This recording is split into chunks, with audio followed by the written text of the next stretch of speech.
Киттім, китмәдің, барысы мен теге Саяры бекер болған бір неде Хайрия концерт işledik biz январь ayında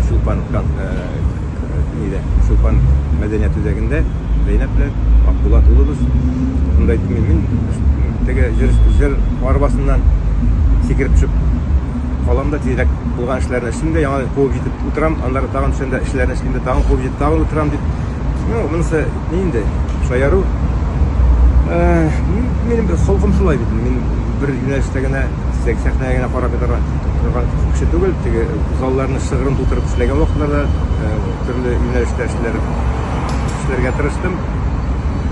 Аннан ничек ул сәхнәне ташлап китә аласың, әгәр дә гаиләңдә бөтенесе җырлый икән. Малайлар икесе дә матур тавышлы, Булат та, Фуат та, Булат дип псевдоним белән чыкты бит инде хәзер аны яшьләр беләләр. Зәйнәп әле туктамый ул теге чавыш аты кебек, сабан туйда чавыш аты кебек туктарга уйламыш. Аңа күрә монда теләсәң дә теләмәсәң дә Фуат та бик матур тавышлы кичкенә булабыз. Анда инде гел ташлап китә алмыйсың, чөнки барыбер балалар белән аралашып менә шул Булат белән бер кызык кына дуэтыбыз килеп чыкты бит инде. Булай аңлаучыларның әйтүе буенча күңелләренә хуш килгән. Язмышың шул сәхнәдә булгач инде гел китеп булмый барыбер. Инде гел ябышып та ята алмыйм.